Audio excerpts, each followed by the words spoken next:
Hello students, मैं परिहार sir और आप सभी लोगों का स्वागत है मेरे इस क्लास में। आज हम पढ़ने वाले हैं प्रबंध की प्रकृति। प्रबंध की प्रकृति के संबंध में विभिन्न विद्वानों ने अपने विचार प्रकट किए हैं। इन्हीं के आधार पर निम्नलिखित शीर्षकों के अंतर्गत हम प्रबंध की प्रकृति का अध्ययन करेंगे। पहला है प्रबंध जन्मजात एवं अर्जित प्रतिभा के रूप में। प्रबंध को एक जन्मजात प्रतिभा के रूप में माना जाता है। यह विचारधारा एक प्राचीन विचारधारा है जो प्राचीन काल से लेकर 18वीं शताब्दी की समाप्ति तक प्रबंध के संबंध में यह विचारधारा जो है सर्वव्याप्त रही है। परंपरागत प्रबंध शास्त्रियों का यह मानना है कि प्रबंध एक जन्मजात प्रतिभा है। उनके अनुसार जिस प्रकार से एक कुशल गायक कलाकार के कंठ एवं कुशल नर्तकी के पांव ईश्वर की देन है, उसी प्रकार प्रबंधक के गुण भी भगवत कृपा के परिणाम हैं। हमें बहुत से लोग ऐसे दिखते हैं जिन्होंने प्रबंध के संबंध में शिक्षण प्रशिक्षण प्राप्त नहीं किए हैं, इसके बाद भी प्रबंधक का कुशलतापूर्वक कार्य करते हैं, अपने व्यवसाय की सफलता प्राप्त करते हैं, है ना। तो ऐसे व्यक्तियों के क्या कहा गया है, जन्मजात प्रतिभा। कुछ व्यक्ति जन्म से ही ऐसे होते हैं, उनमें कौशल, योग्य, दूरदर्शिता का गुण विद्यमान रहता है। वह एक अच्छे से व्यापार का नेतृत्व कर सकते हैं, संगठन का सफलतापूर्वक कार्य संचालन कर सकते हैं। तो इन्हीं के आधार पर ही प्रबंध को एक जन्मजात प्रतिभा के रूप में माना गया है। इसके साथ ही प्रबंध अर्जित प्रतिभा के रूप में प्रबंध को अब क्या हो गया, 19वीं शताब्दी के प्रबंध के विकास के साथ साथ यह विचारधारा को भी ठुकरा दिया गया है कि प्रबंध केवल एक जन्मजात प्रतिभा है ना। 19वीं शताब्दी में प्रबंध की जन्मजात प्रतिभा को ठुकरा दिया गया है और अब बहुत से देश ऐसे हैं जहाँ पर शिक्षण प्रशिक्षण के द्वारा एक सामान्य व्यक्ति में भी एक कुशल प्रबंधक के गुण उत्पन्न किए जा सकते हैं। इस प्रकार प्रबंध को अर्जित प्रतिभा व जन्मजात प्रतिभा दोनों ही कहा जा सकता है। सेकंड है प्रबंध एक सार्वभौमिकता के रूप में। हेनरी फेयोल ने प्रबंध को सार्वभौमिकता के रूप में इसकी प्रकृति को स्वीकार किया है। उनके अनुसार प्रबंध एक सार्वभौमिक प्रक्रिया है। यह प्रत्येक संस्था में आवश्यक है। यह जिस प्रकार से, चाहे यह केंद्रीय सरकार हो या राज्य सरकार या स्थानीय सरकार, चाहे मस्जिद हो, क्लब हो, श्रम संघ हो, कुटीर उद्योग हो, छोटा उद्योग हो अथवा बड़ा उद्योग हो, है ना, सभी स्थान पर क्या है, प्रबंध की सार्वभौमिकता विद्यमान है। यहाँ पर प्रबंध के कार्य कौन करते हैं, परिवार का मुखिया, है ना। परिवार में भी प्रबंध की आवश्यकता होती है। परिवार में प्रबंधक का कार्य कौन करता है, परिवार का मुखिया। क्लब है, वहाँ क्लब का सचिव करता है कार्य प्रबंधक का। श्रम संघ का अध्यक्ष करता है ना। तो इसी प्रकार से सभी जो है, छोटे संस्थान से लेकर बड़े संस्थान, सभी जगह में क्या है, प्रबंध सर्वव्याप्त है। जिस प्रकार से युद्ध में सफलता जो है बिना कुशल प्रबंधन के नहीं प्राप्त किया जा सकता, वैसे ही एक खेल के मैदान में खिलाड़ियों का समूह जो है, वहाँ भी प्रबंधन की आवश्यकता होती है। तभी जो है वह विजय श्री प्राप्त, कुशल प्रबंधन के कारण विजय श्री प्राप्त जो है कोई संस्था संगठन कर पाएगा। ठीक है। नेक्स्ट है हमारा प्रबंध एक पेशे के रूप में। आधुनिक प्रबंध विद्वानों का मत है कि प्रबंध एक पेशा है।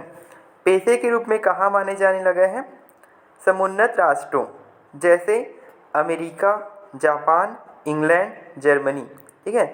इन उद्योगों ने जो है, इन कंट्री ने जो है ना, देशों ने जो है व्यावसायिक प्रबंध एक स्वतंत्र पेशे के रूप में विकसित हो चुका है इन कंट्री में। जिस प्रकार से एक वकील अथवा डॉक्टर को कानूनी अथवा डॉक्टरी शिक्षा की आवश्यकता होती है ना। वकील को कानूनी शिक्षा की आवश्यकता होगी, डॉक्टर को डॉक्टरी शिक्षा की आवश्यकता होगी। इसी प्रकार से, ठीक इसी प्रकार प्रबंधक को भी प्रबंधकीय शिक्षा की आवश्यकता होती है ना। प्रबंधक भी क्या कर सकता है, प्रबंधकीय शिक्षा प्राप्त करके एक कुशल प्रबंधक के रूप में एक पेशेवर प्रबंधक का गुण क्या कर सकता है, ग्रहण कर सकता है। ठीक, पेशे से आशय एवं विशेषताएं। जो पेशे की विशेषताएं हैं उसमें पहला विशेषता क्या है, उक्त व्यावसायिक क्रिया से संबंधित संगठित सिद्धांतों तथा विशेष संचित ज्ञान का होना। ठीक है, प्रबंध के क्षेत्र में पहली विशेषता यह है,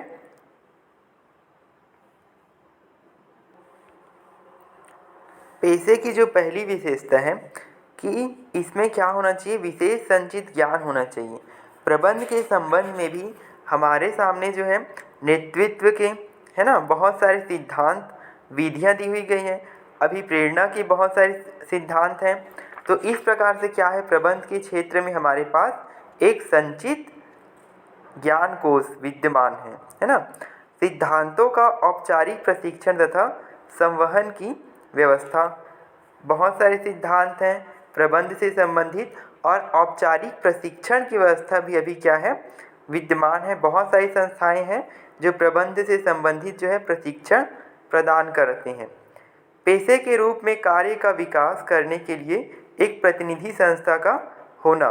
ठीक है, पेशे की तीसरी विशेषता है कि एक प्रतिनिधि संस्था होनी चाहिए। पेशे के सदस्यों के लिए एक आचार संहिता का होना। ठीक है, पेशे के लिए एक आचार संहिता, सामान्य आचार संहिता का विद्यमान होना आवश्यक है। सेवा की प्रकृति एवं मात्रानुसार पारिश्रमिक दिया जाना। जिस प्रकार से सेवा होगा उसकी मात्रा के अनुसार क्या है, पारिश्रमिक का भी निर्धारण किया जाना एक पेशे की विशेषता है। आइए अब हम देखते हैं कि प्रबंध में जो है ये सब पेशे की विशेषताएं जो है विद्यमान है या नहीं। तो उसके संबंध में जो है, प्रबंध ज्ञान का समूह है जिसे दूसरों को हस्तांतरित किया जा सकता है तथा प्रबंध के आधारभूत सिद्धांतों को समझा एवं व्यवहार में प्रयुक्त किया जा सकता है। प्रबंध के संबंध में हमारे पास क्या है, ज्ञान है, संचित ज्ञान कोश है, और इसके संबंध में यह इस ज्ञान को जो है दूसरे को हस्तांतरित प्रशिक्षण के माध्यम से भी किया जा सकता है। प्रबंध की विधि वैज्ञानिक होती है। प्रबंध के कार्य करने एवं नेतृत्व प्रदान करने की निश्चित विधियाँ हैं। नेतृत्व के संबंध में बहुत सारी विधियाँ हमारे सामने उपस्थित हैं प्रबंध के क्षेत्र में। प्रबंध के विशिष्ट चातुर्य एवं ज्ञान होते हैं।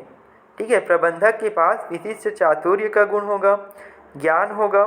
प्रबंधक अपने कार्यों एवं उत्तरदायित्व को पूरा करने के लिए करता है। ठीक है, अपने चातुर्य गुण का प्रयोग जो है प्रबंधक अपने उत्तरदायित्व को पूरा करने के लिए करता है। प्रबंध नैतिक आचार संहिता पर आधारित है। पेशेवर प्रबंधक उन्हीं के आधार पर कार्य करते हैं। ठीक है, आचार संहिता भी विद्यमान है प्रबंध के लिए, अनुशासन भी है। प्रबंधकीय विज्ञान का विभिन्न देशों में औपचारिक शिक्षण एवं प्रशिक्षण प्रदान किया जाता है। तो उपयुक्त विवेचना के आधार पर यह कहा जा सकता है कि प्रबंध के पेशे के कई लक्षण पाए जाते हैं और वर्तमान समय में यह तेज़ी से पेशे के रूप में उभरता जा रहा है। ठीक है, तो इस प्रकार से आज हमने प्रबंध की प्रकृति के संबंध में 3 टॉपिक का अध्ययन किया है। प्रबंध जन्मजात एवं अर्जित प्रतिभा के रूप में। ठीक है, जन्मजात और अर्जित प्रतिभा दोनों हैं। प्रबंध एक सार्वभौमिकता के रूप में, एंड नेक्स्ट था प्रबंध एक पेशे के रूप में। प्रबंध का वर्तमान समय में एक पेशाकरण भी हो रहा है। ठीक है।